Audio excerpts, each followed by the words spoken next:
नमस्कार। तर आज आपण बनवणार आहोत खूपच टेस्टी आणि डिलिशियस चॉकलेट बॉल्स। ते पण मुलांना खूपच आवडतात। या रक्षाबंधनसाठी हे घरी नक्की बनवून बघा। चला तर मग आपण बनवूयात। मी इथे बिस्किट घेतलेत, 4 चॉकलेट बिस्किट घेतलेत आणि 4 डायजेस्टिव्ह मारी घेतलेत। तुम्ही कोणतेही बिस्किट वापरू शकता। हे मिक्सरला बारीक वाटून घ्यायचे। त्यानंतर इथे 1 वाटी शेंगदाणे घेतलेत, ते सुद्धा आपल्याला वाटून घ्यायचे आहेत। हे वाटून झाल्यानंतर त्याच्यामध्ये 2 चमचे साखर घालायची। साखर घातल्यानंतर त्याच्यामध्ये 1 चमचा मेल्टेड चॉकलेट घालायचं आणि हे व्यवस्थित मळून एक गोळा तयार करून घ्यायचा। तुम्ही बघू शकता मी इथे एक गोळा तयार करून घेतलाय आणि ह्याचे आपल्याला छोटे छोटे बॉल्स तयार करून घ्यायचे आहेत।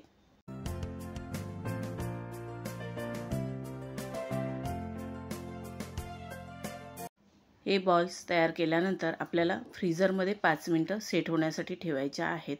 5 मिनिटं झाल्यानंतर हे बॉल्स आपण चॉकलेटमध्ये डीप करणार आहोत आणि एका बटर पेपरवरती हे बॉल्स काढून घ्यायचे। अशा पद्धतीने आपल्याला हे बॉल्स सर्व डीप करून बटर पेपरवरती काढून घ्यायचे आहेत। हे सर्व बॉल्स आपण काढून घेतले की फ्रीजमध्ये 4 ते 5 मिनिटं हे सेट होण्यासाठी ठेवून द्यायचे। नंतर हे चॉकलेट बॉल्स आपल्याला जसे पाहिजेत तसे आपण सजवू शकतो। मी वरून इथे चॉकलेट घालून घेते।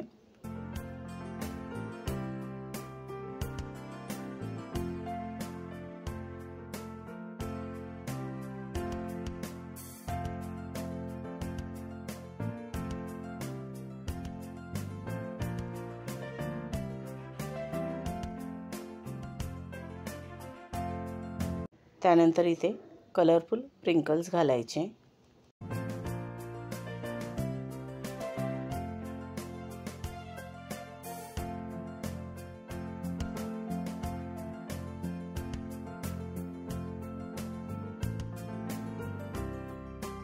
आपले मस्त चॉकलेट बॉल्स बनून तयार आहेत। ते पण अगदी सोप्या पद्धतीने। मी इथे डार्क कंपाऊंड वापरले आणि हे चॉकलेट आपल्याला कोणत्याही ग्रोसरी शॉपमध्ये अगदी इझिली मिळतं। त्यानंतर याचं जे एक्स्ट्राचं चॉकलेट आहे ते काढून घ्यायचं, म्हणजे हे आपले चॉकलेट बॉल्स दिसायला सुद्धा खूपच सुंदर दिसतील। आणि हे मुलांचे खूपच फेवरेट असल्यामुळे आपण ह्या रक्षाबंधनला अशा प्रकारे चॉकलेट बॉल्स बनवू शकतो। बाहेरची महागडी मिठाई आणण्यापेक्षा आपण असे हे बॉल्स बनवू शकतो। आणि त्या मिठाईमध्ये भेसळसुद्धा खूप असते। तर आपण घरच्या घरी अगदी कमी साहित्यामध्ये अशा प्रकारे गोड बनवू शकतो।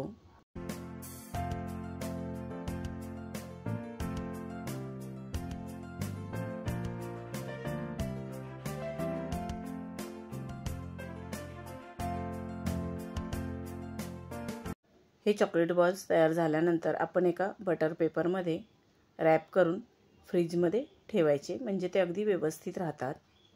तुम्ही या रक्षाबंधनला असेही चॉकलेट बॉल्स नक्की बनवून बघा।